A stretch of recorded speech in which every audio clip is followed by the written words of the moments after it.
Hello my dear students of ثانوية عامة. أهلا وسهلا. Welcome all of you all over Egypt. Today we start our revision for English this year and inshallah we'll start revision. هنبدأ الريفيجن بتاعتنا عن طريق إن احنا to answer different exams.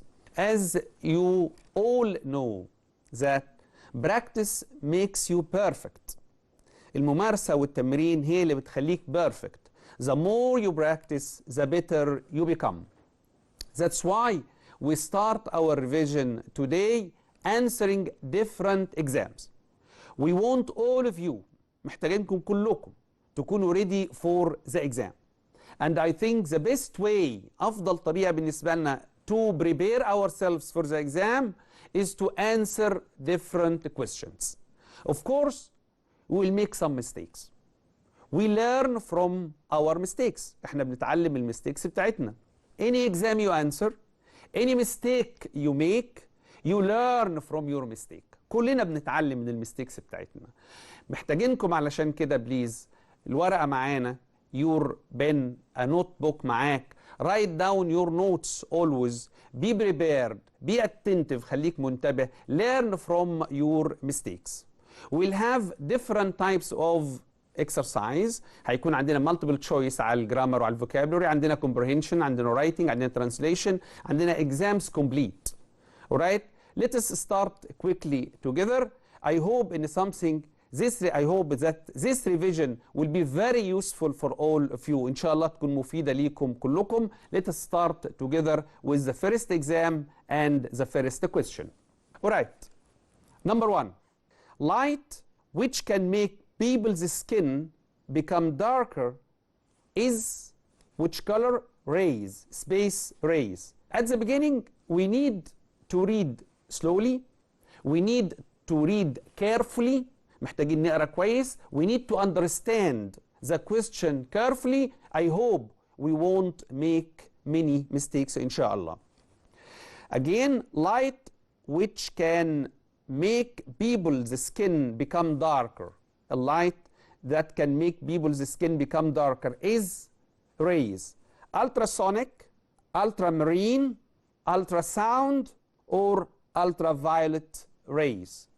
Of course, you know that A and C, ultrasonic and ultrasound, are used in medicine. But the word we have, ultraviolet, in unit 16, I think. So ultraviolet is the correct answer. Next question. I asked my friend to use her mobile phone to an urgent phone call. I asked my friend to use her mobile phone to an urgent phone call. Do an urgent phone call, or make, or complete, or get. Of course, we want to make calls, we use the verb make.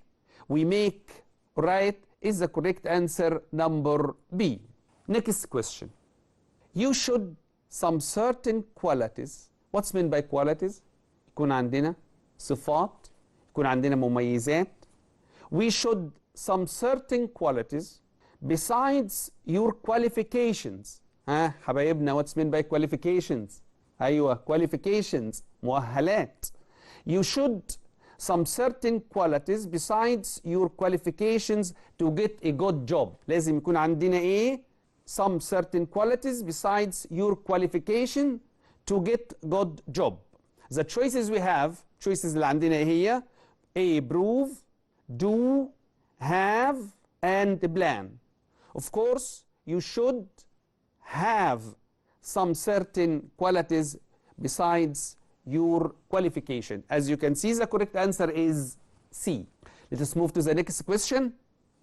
Our real should be people's minds to build a bright future. Our real investment, our real settlement, invitation, and attraction should be people's minds to build a bright future. The difference between the four words, our real investment اللي هي استثمار. If you don't know the meaning of the word, just write it down. استثمار, investment, settlement استقرار، invitation دعوة، attraction جذب أو انجذاب. Our real investment استثمارنا number A is the correct answer. Our real investment should be people's minds عقول الناس to build a bright future of course. Next question. This company has a good economic reputation because of its high quality. This company has a good economic reputation. Economic reputation يعني سمعة اقتصادية. Because of its high quality its high quality products, high quality citizens, high quality leaves or roots. Of course, when we speak about companies, we speak about the verb produce. So here the noun for the verb produce, actually we have 4 nouns for this verb. So produce has 4 nouns. Noun for someone, producer المنتج. And production دي كلمة معناها إنتاج and it's uncountable noun. And we have a noun which is countable. Product and products. So see now 3 nouns for the same word produce. Producer, production, product or products, and this is a countable noun. And we have a 4th noun which is produce. Produce the same spelling as produce but produce. Produce اللي هو الانتاج الغذائي أو الزراعي أو whatever اللي هو for food. So this is a very important verb for all of us.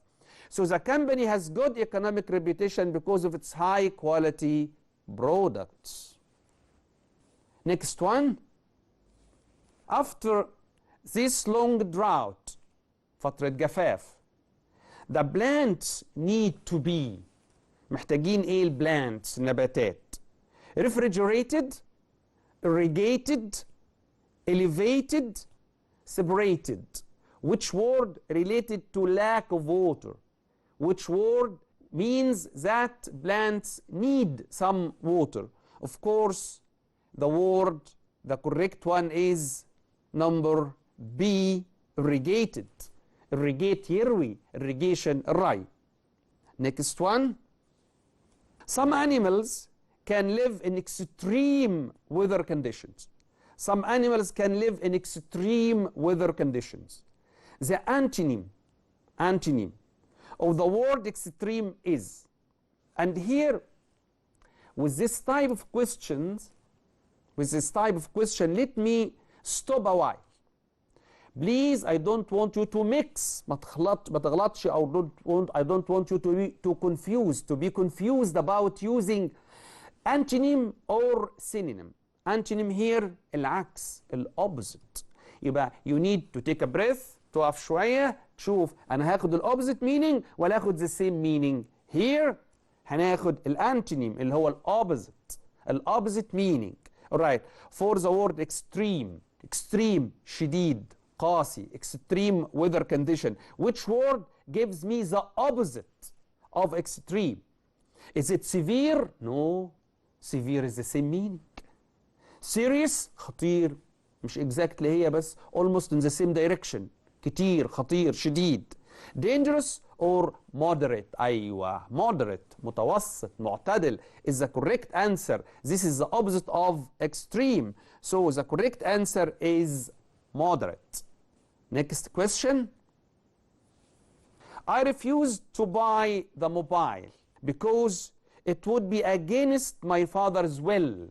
Against my father's will. The synonym بقى المرة دي synonym. عكس ولا same meaning مترادف؟ أيوة synonym same meaning. هناخد the same meaning المرة دي. Of the word will. Will here as a noun. احنا عارفين ان will دي في modal verb اسمه will. will followed by infinitive ودي بتشير للفيوتشر، لكن ما بتكلمش على الفيربس، بتكلم عن الناون. الويل هنا alright ممكن تكون اخذنا في اور syllabus هنا will اللي هي legal document اللي هي الوصية اسمها will، وممكن will كمان تكون against my father's wish أو what my father want. This is what we have here in this question. So I refuse to buy a mobile because this is against ضد my father's will. Will against what my father want. So what's meant by will here? ايه بقى السينونيم بتاع will هنا؟ نقرا carefully بالراحة ان شاء الله. Every half a mark is very important for your future. Desire, idea, aim, reason. ونجرب. Try. I refuse to buy the mobile because it would be against my father's desire, against my father's idea, against my father's aim or reason. Of course, the word which gives the same meaning as well is number A, correct choice. Thank you. Desire. Next one. Dr. Magdi is a famous doctor. He graduated medicine 20 years ago. Graduated. This is a very important verb and it is sometimes used as a noun. Let us see it كده على البورد مع بعض.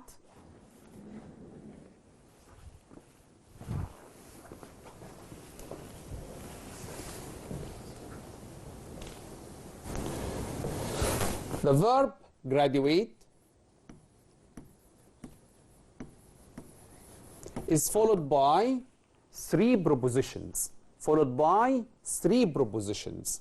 Either in or from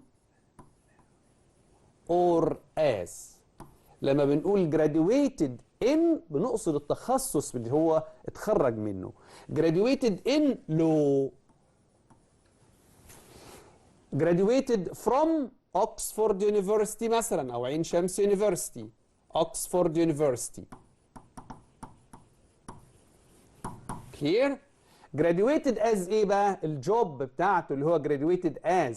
Graduated as a lawyer. يبقى lawyer يعني ايه؟ محامي. ممكن نجربها مع medicine. Graduated in التخصص medicine. Graduated from عين شمس University. Graduated as a doctor. This is a verb.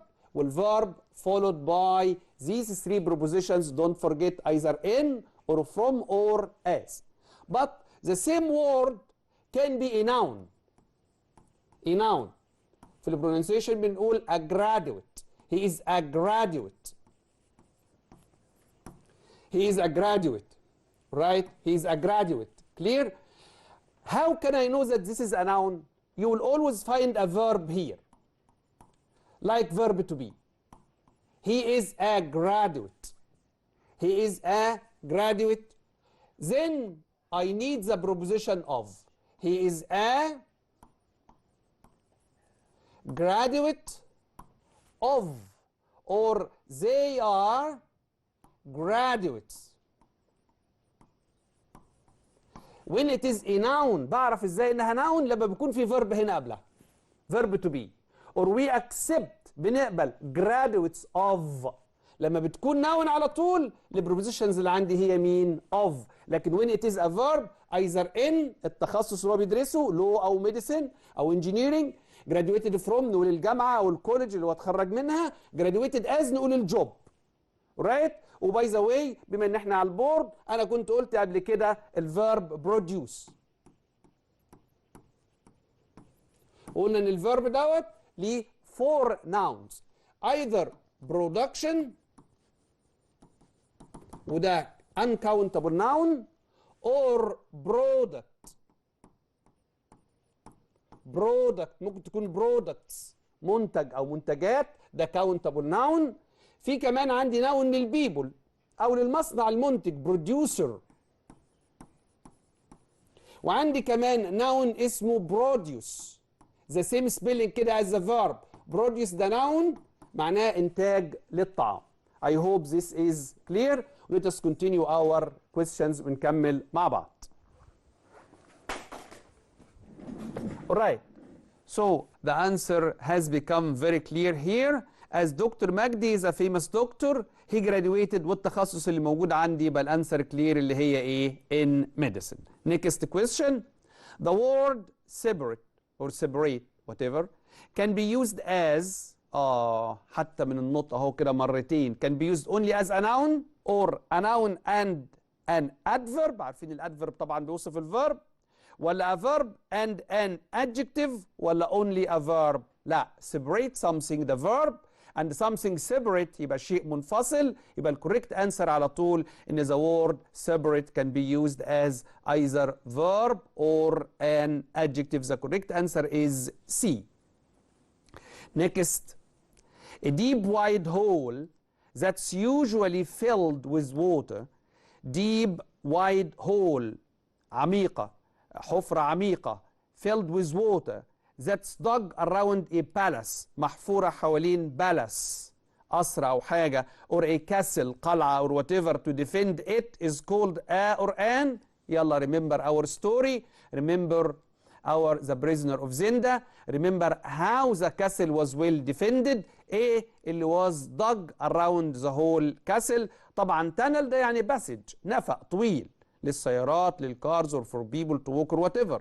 mansion اللي هو البلس اللي هو القصر mansion. moat اللي هو wide deep hole built in order to protect something. This is the correct answer. We do not build a lakes, so the correct answer is moat. Next, the between Canada and the USA are the longest in the world. ايه اللي between Canada and the USA؟ البليسز ولا البوردرز ولا الوولز ولا الكاسلز؟ طبعا الحدود على طول. The correct answer is B, the borders between Canada and the USA. All right. They are traveling and spend their night at a small by the road. Traveling و spend the night فين؟ hotel, house, something like that, accommodation. A place where they can stay. stayed فين بقى؟ في inn ولا في mansion ولا fort ولا في sealer؟ inn يعني لوكاندا فندق صغير، mansion قصر، fort قلعة كاسل، sealer بدروم. هو قال هنا in a small a by the road، يبقى أكيد لوكاندا أو هوتيل صغير اللي هي inn. Remember the vocabulary from our story. Next, when I had lunch and we notice that there is a question mark here at the end. يعني بناء الكويستشن بالنسبة لي هنا where you being، where you were being، where were you، where you were. وطالما في question mark في النهاية يبقى لازم يكون في verb before subject. الكونستراكشن الاستراكشر بتاعة السؤال ان لازم يكون في verb قبل subject. Why is she sad؟ هنحط ايه في النهاية؟ question mark. طب الكويستشن مارك ده ليه؟ علشان دي كويستشن يا مستر. عرفنا ازاي؟ ما تقوليش عشان واي. ليه؟ تعالى نحذف واي كده. طب لو احنا قلنا is she sad، احط في الستوب ولا كويستشن مارك؟ لا برضه كويستشن مارك. اذا الكويستشن مارك is put because we have a verb، ودايما يكون helping verb او modal verb او auxiliary verb before the subject. لازم التشويس بتاعي هنا يكون في verb before subject، ما يكفينيش الكويستشن وورد لوحدها، لا. يعني where you being، طبعا حتى مش كوريكت ستراكشر ان اقول يو بينج، لكن هنا سبجكت بيفور فيرب. وير يو وير، يو جايه قبل وير كده ما اقدرش احط كويستشن مارك في النهايه. نمبر سي وير يو عند الفيرب بيفور ذا سبجكت اهو. وبعدين نمبر دي وير يو وير، اتاكدت كده ان الكوريكت انسر هي سي، لان ده الاستراكشر الصحيح بتاع الكويستشن وير يو when I had lunch. Next, I wish I something to eat with me at the park. There is no restaurant here. I wish. wish طبعا followed by past all the time. طالما في subject بعد wish، يعني في I wish I wish he، she wishes he or they. طالما في subject بعد wish يبقى لازم past. only past. يعني نعمل ايه يا مستر؟ يعني ممكن ان احنا نستبعد الانسرز اللي فيها بريزنت. ايه الانسر اللي فيها بريزنت عندي هنا؟ اللي هي سي have taken. مش ممكن ابدا have taken can come after wish وفي subject، لازم يكون باص. طيب في had taken، في was taking وفي took. طيب نرجع للسيتويشن كده. I wish I something to eat with me at the park. There is no restaurants here. وخد بالك من السنتنس الثانيه there is no restaurant here. لو اعتمدت عليها لوحدها واعتقدت ان احنا we make a wish about this، انا ما بتمناش ان في restaurants، لكن انا بقول I wish ان انا اكون جبت حاجه معايا من البيت. يعني الوش بتاعي هنا عن باست، ودايما الوش اللي عن الباست لازم ننزل بيه ستيب بدرجه ويبقى باست بيرفكت. wish when you express the future بعد wish بنقول would أو could. I wish I would or I could be an engineer. لو بعمل wish عن البريزنت say for example it is hot outside. I wish it wasn't hot now or it weren't hot now. both are correct. شوفوا ازاي دايما ننزل ستيب بعد وش. طب لو بنعمل وش يا مستر عن الباست يبقى بننزل ستيب ونخليه هاد وباست بارتيسيبل. وانا هنا كده بعمل وش عن سيتويشن باست. يا ريتني كنت جبت معايا حاجه when I was at home. يبقى السيتويشن بتاعي هنا اللي انا بعمل عليه الوش هو باست. يبقى الكوريكت تشويس على طول had taken. alright. next if I got my mobile fixed. if I got my mobile fixed ايه اللي بعد if هنا؟ present يبقى حاله اولى ولا باست يبقى طيب نمبر 2 حاله ثانيه ولا had وباست بارتيسيبل يبقى ده حاله ثالثه؟ ده اللي بيحدد معاك على طول. دلوقتي لو كنا قلنا if I get يبقى I will or may or can or اي تايب اي انسر كوريكت من first تايب. طب if I got يبقى second تايب would or could or might. if I had got لو كان فيها had followed by past participle يبقى الثيرد تايب اللي هو would have و past participle. اللي موجود قدامنا ده هو اللي determine الانسر ايه هي. دي got دي past يبقى هنا حاله ثانيه لان هي على طول اف كده. حاله اولى بريزنت حاله ثانيه باست حاله ثالثه هاد وباست بارتيسيبل. دي حاله ثانيه اهي. الانسر بتاعتي ويل وانفينيتيف ولا وود لا وود وانفينيتيف يا مستر. يبقى ايه الكوريكت انسر هنا؟ هل هي ايه؟ وود هاف فون؟ لا وود هاف فون ده عايزه قصادها هنا هاد فولود باي باست بارتيسيبل. هل هي ويل هاف فون؟ لا عايزه بريزنت هنا. اورايت ويل فون ذا سيم. يبقى الكوريكت انسر از دي وود فون لان دي تايب نمبر 2 اوف اف. My mother warned me that game it's dangerous. ماما حذرتني. warned me ايه؟ لما يكون في verb followed comes after warn. warn either to or not to. my mother warned me اكيد ما لعبش. not to try number C is the correct answer. The kitchen is clean and bright today. الكيتشن is clean and bright it in the morning.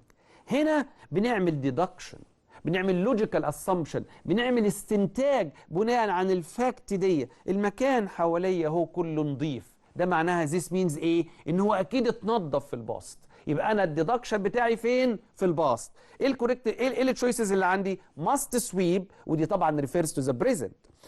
can't have been swept. ازاي can't have been swept وهو بيقول نظيف؟ ده كده استنتاج متأكد منه منفي نيجاتيف في الباست. أما must have been swept هي دي الاستنتاج المؤكد في الباست. طبعا التشويس نمبر دي بيشير إلى البريزنت. يبقى the kitchen is clean and bright today. it must have been swept. someone must have swept it. لكن sentence passive كمان it must have been swept. The correct answer is C. Next. We had arrived at the cafe. The match began. طبعا البنكتويشن هنا هو اللي will play the vital role. الدور الأساسي هنا. We had arrived at the cafe then full stop. Then full stop. Which choice will I take? After or after that or just after or till? Remember here that had followed by past participle.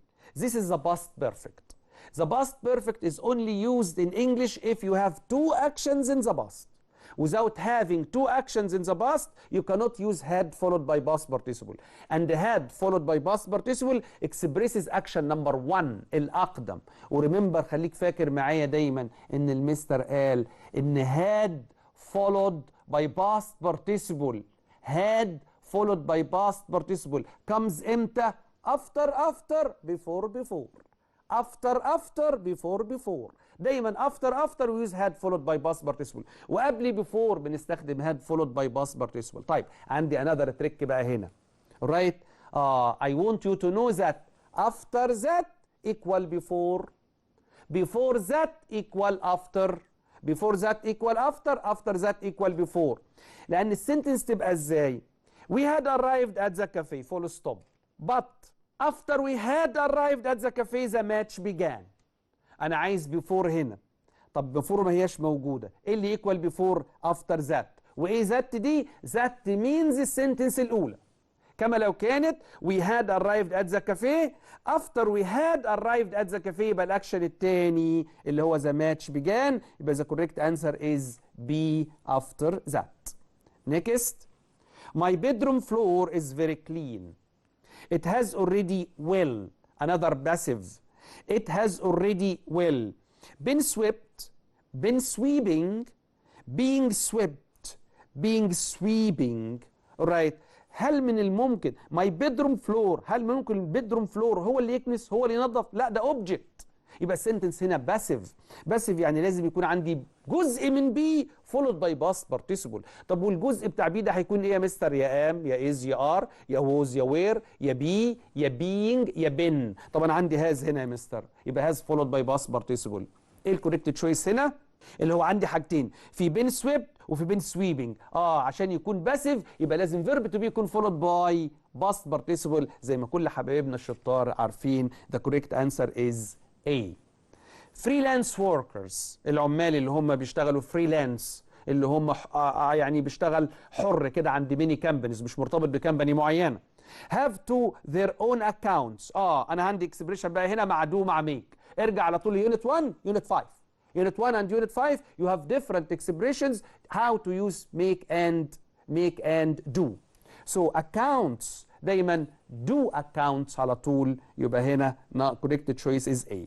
This is the man helped my grandfather last week. This is the man. انا عايز اختار relative pronoun هنا. مين اللي ينفع يعود على المان؟ ينفع whom وينفع who، لكن ما ينفعش where ولا which. انا كده استبعدت سي واستبعدت دي. ده مان يا عم، ازاي ممكن ان هو كان بيفولد باي وير او ويتش؟ لا، يا اما هوم يا اما هو. افرق ازاي يا مستر؟ اورايت. هو كان فولو بتيجي للبيبول لما يكونوا سبجكت ولما يكونوا اوبجكت، انما هم فقط بتاتي لما البيبول بيكونوا اوبجكت. طب بعرف ازاي؟ ان هوم از نوت فولود باي ا فيرب. هوم از نوت فولود باي ا فيرب. هوم اي سو ماشي، whom I saw، whom she met ماشي، لكن طالما في فيرب مباشر يبقى انا عايز subject، ما ينفعش معايا غير هو طبعا، والكوريكت تشويس هي B. Next, furniture in this shop is sold. You can look in another shop. Furniture. Every, both, each, all. والسكرت السر هنا ان furniture دي uncountable. Uncountable word. Every followed by singular noun و each followed by singular noun و both بتكون followed by two people. يبقى مين اللي هنا كان be followed by uncountable noun؟ طبعا فقط all. Next. If or should or were or had she be asked now, she would refuse to offer. She is in a bad mood. she be asked now she would جواب شرط. انا عايز if، انا عايز شكل من اشكال if هنا، بس انا مش هقدر اختار if هنا. Do you know why؟ لان she followed by an infinitive، a verb in the infinitive. يبقى مين اللي هنا ممكن يجي بعديه infinitive في التشويسز بتاعتي؟ if ولا where ولا should ولا had؟ of course should. وshould دي هي alternative، بديل من بدائل if في الفيرست تايب وفي السكند تايب. اهي السكند تايب قدامك اهو. should she be asked now she would refuse. should you need help call me ask me or I will help you. يبقى should can replace if في الفيرست والسكند تايب، بس بنعرف ازاي؟ ان في infinitive بعد الفيرب. وخد بالك كان ممكن يقول لك ايه؟ she play، تبقى دي if she play ولا should she play؟ طبعا should she play، لان لو كانت if كنا قلنا if she plays. clear؟ next. that new mobile phone is expensive for me to buy. ما اقدرش اشتريه. so expensive، such expensive، too expensive، enough expensive for me to buy. لا، معنى نيجاتيف. that new mobile is غالي جدا. too expensive for me to buy is the correct answer. tomorrow I will see ندى. إسراء said she would see ندى امتى؟ أيوة indirect speech. في indirect speech التشينج بتاع الادفيربس، أنا عندي tomorrow تتحول لإيه لتومورو؟ ممكن تتحول ل 3 words. either the following day or the day after or the next day. مع الاندايركت دايما بناخد either the following day or the day after or the next day، والتشويس اللي عندي هنا اللي هو the following day في الاندايركت speech. next. I suggest that exercise 2 again. suggest كلمتين صغيرين. suggest لو في verb مباشر بعد suggest يكون gerund. I suggest going, doing, eating, making. أما suggest that يبقى الكومبليت الفول سنتنس بتاعت suggest لما يجي بعدها subject يبقى I suggested that she should see a doctor. that she should see. وأحيانا كتيرة leave out نترك ايه that وشود فتظهر معايا على انها subject then infinitive. انا بقول infinitive ما بقولش present. here I suggest that she يبقى المفروض she should do so and so. طب واحنا استغنينا عن should يبقى الكوريكت انسر she do اللي هي ايه. وبليز don't make any mistakes here. في ناس ممكن تقول ازاي she وبعدها do. ايوه عشان في هنا should بس مخفيه مش ظاهره. right يبقى I suggest that she should do. دايما imagine كده suggest that subject should plus infinitive. so the correct answer is she do. noise me headache. noise دايما بتديني هيدك بتسبب لي هيدك. ايه الكوريكت تشويس عندي هنا؟ noise does ولا noise has ولا noise gives ولا noise makes. noise of course gives me headache. easy question for all of you. now my dear students, we move to another section of our exam, reading comprehension passages. With dealing with comprehension passages محتاجين some strategies بسيطة. alright طبعا في الإكزام مش جنبك حد هيترجم لك ولا dictionary ولا هتخش على جوجل ولا تعمل حاجة. طيب the best thing in order to answer comprehension questions ان يكون عندك vocabulary كويس. نحفظ vocabulary كويسة. vocabulary دي مهارة مهمة جدا. analyze نشوف لو في dates لو في numbers لو في adjectives لو في steps معينة. دايما underline الimportant information when you read. وممكن تقرأ مرة سريعا وبعدين you go to the questions بسرعة وبعدين ترجع مرة تانية للباسج تبقى انت عارف انت بتدور على ايه. let us start كده مع بعض الريدنج comprehension اللي موجودة. ومعلش I am so sorry I am not going to translate every word. You have some words here translated. أنا عايزك تعيش جو الامتحان. في الامتحان you do not have someone sitting next to you بترجم لك. alright تعالوا كده نشوف الأول نقرأ باراجراف نمبر 1 و try to summarize باراجراف نمبر 1 أو قد إيه إحنا فهمنا من باراجراف نمبر 1. Have you watched a video or a movie on the internet? Have you downloaded any material from the internet? Have you shared any videos before? Do you think it's legal for these sites to share these materials without the owner's permission? هوك اهو الرايتنج اهو بنستفيد منها. حاجة تانية اهو ده هوك بيعمل ايه؟ بيشد انتباه الناس عن طريق different questions اهو. Have you watched video, movie on the internet? Have you downloaded any material from the internet? Have you shared any videos before? Do you think it's legal for these sites to share these materials without من غير الأونرز permission. Movie studios and recording companies are in a constant fight. constant fight. مش هقول المينينج بتاع constant علشان هي جاية في الكويستشنز. constant fight. You can try to understand من الوردز اللي حواليها. constant fight against piracy. piracy اللي هي القرصنة أو السرقات الأدبية. The internet is the worst culprit. اللي هو المجرم أو اللي يرتكب المخالفة. People often upload or watch pirated material, especially on the video sharing sites. يبقى what is the main idea here عن pirated materials. الماتيريال اللي هي متقرصنة مسروقة through the internet. في هنا مين؟ أطراف people وفي هنا الكامبانيز. نشوف ازاي how the idea will be developed. أنا بنحاول ان احنا to get to analyze the text. Sorry, I don't want to give every single word to you in Arabic. This is not the true situation you will be in the exam. مش ده السيتويشن الحقيقي اللي هتكون موجود فيه في الإكزام. The companies try to shut down these sites. How the companies try to fight this? They even sue يقاضي the people using this material. Still, it has been of little use thus far. لكن up till now, they are not successful to fight these people who steal these materials.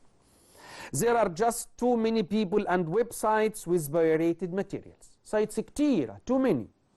As well, these methods are making the studios and the companies unpopular with the public. الحاجات دي بتخلي الكومبانيز دي unpopular with the public with people do not like the studios and the companies although they have the right انهم they defend their right. People are starting to see these companies as greedy, not generous, greedy. However, a new kind of software may change the nature of this fight. هنا عندنا نقلة بقى.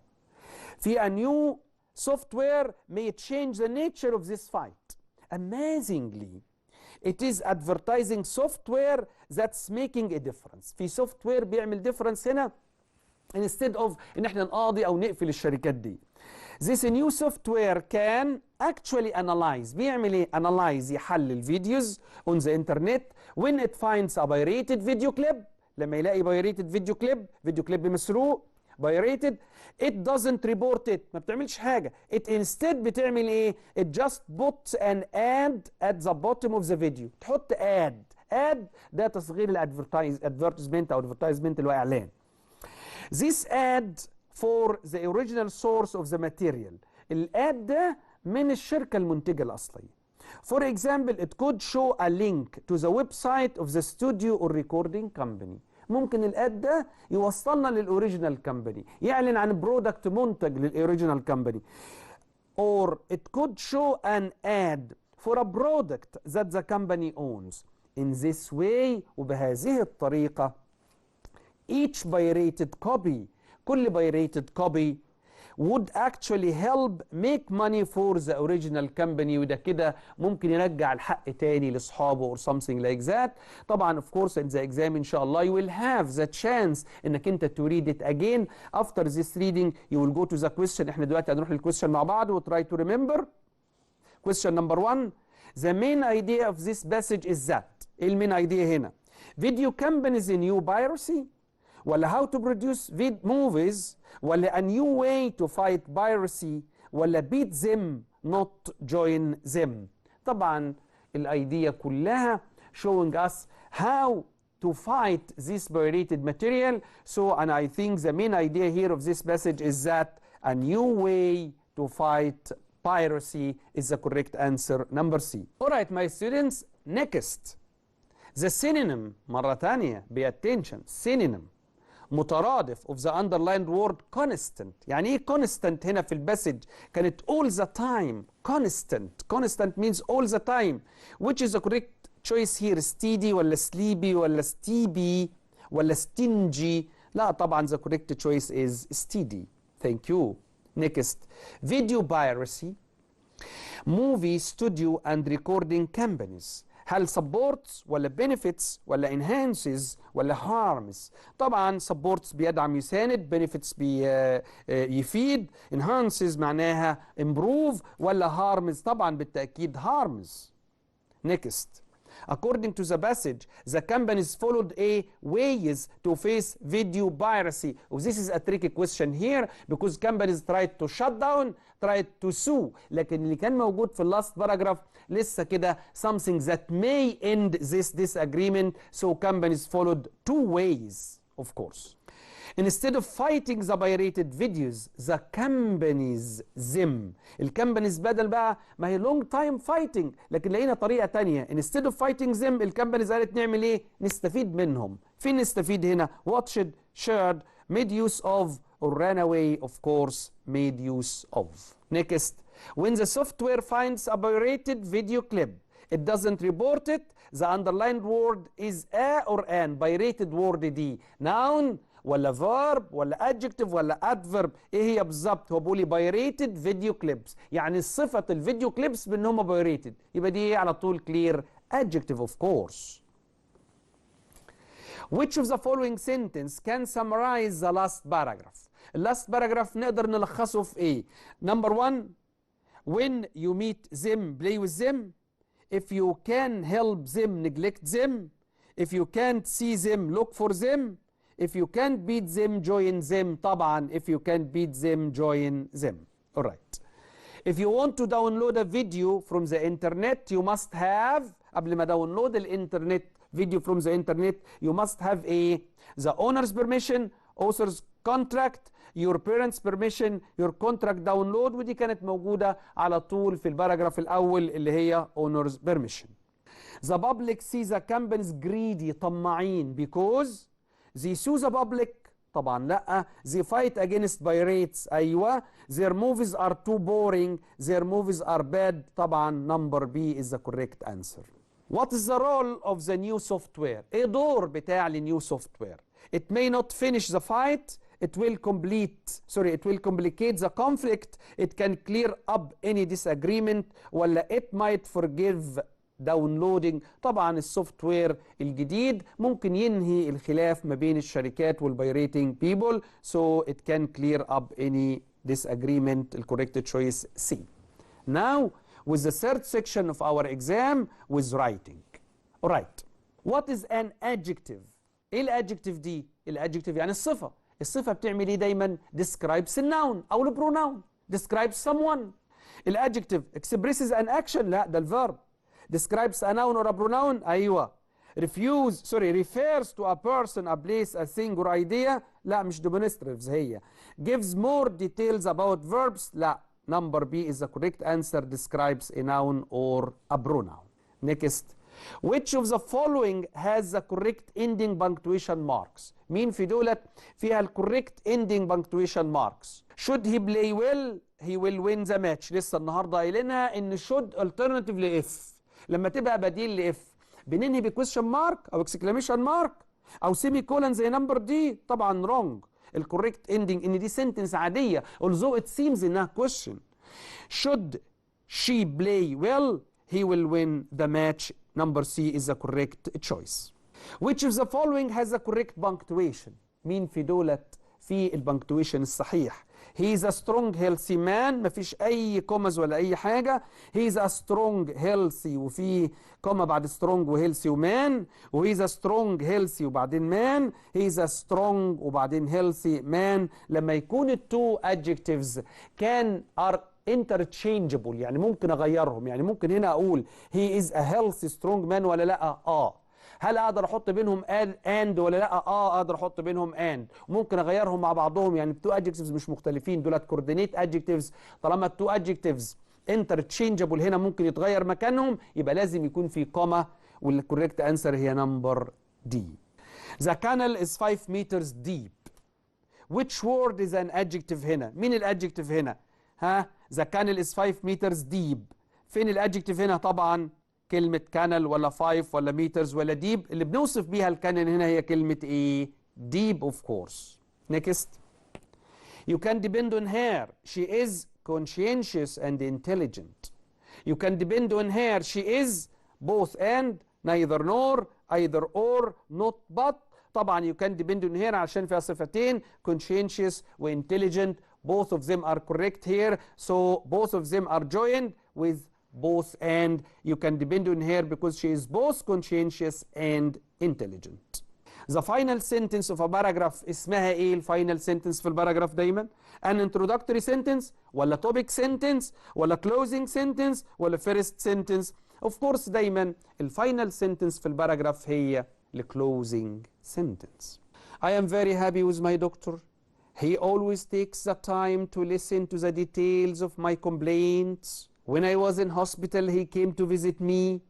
He always makes sure I get the medicine I need. نكمل ازاي؟ ايه اللي افضل؟ ايه الكومبليشن الافضل هنا؟ I love my doctor. Seeing a doctor has become very expensive. I am very happy with my doctor.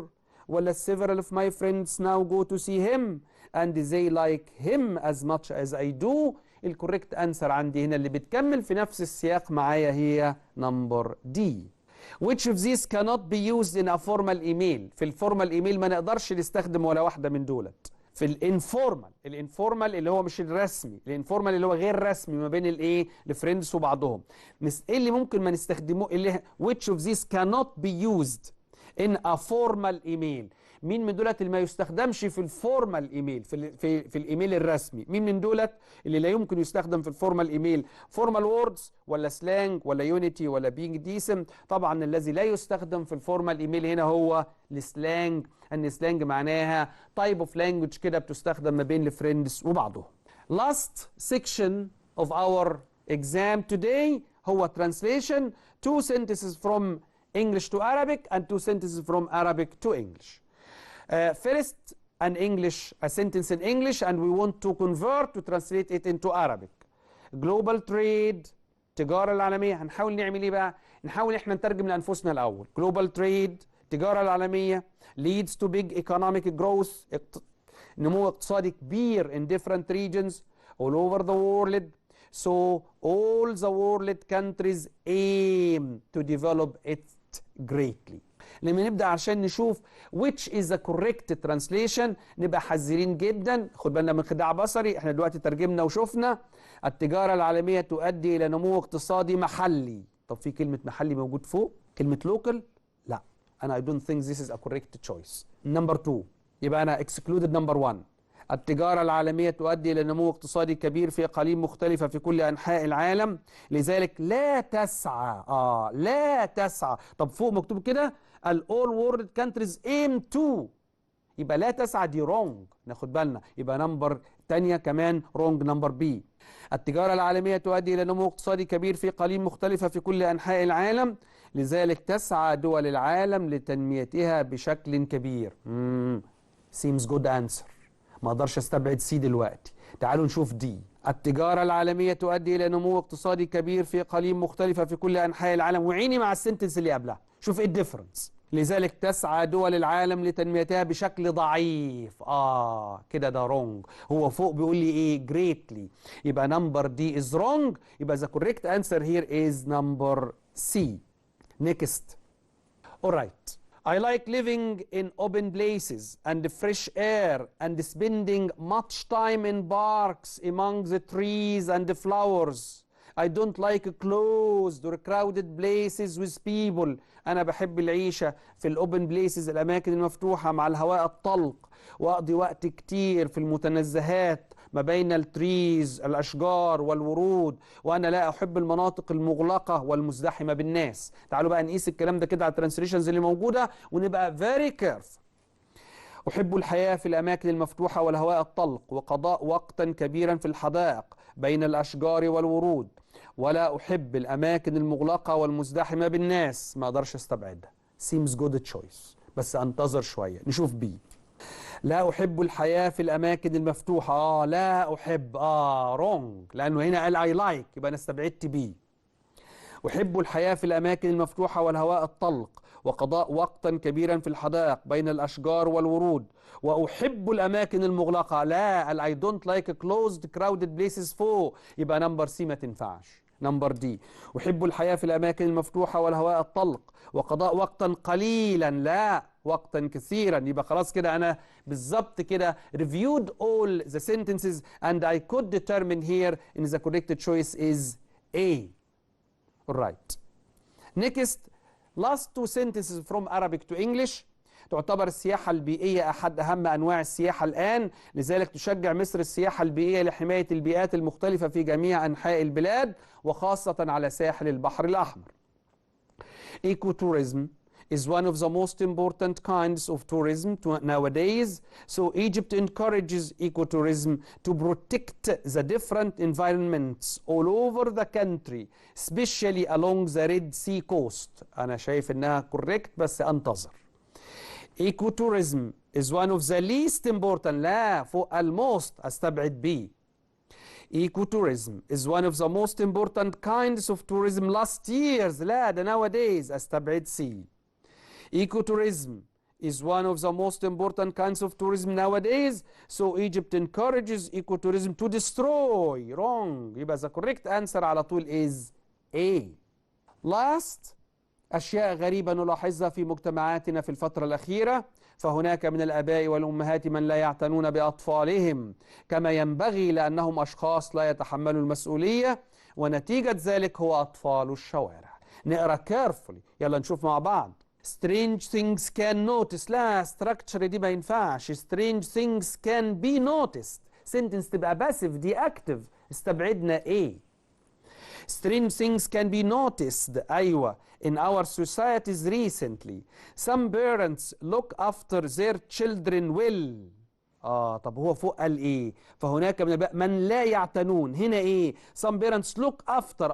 كده مناقض للمينينج اللي فوق. alright. Number C, strange things can be noticed in our societies recently. Some parents do not look after their children well because they are irresponsible people. The result of this is homeless children. تعالوا نشوف مع بعض الأخيرة.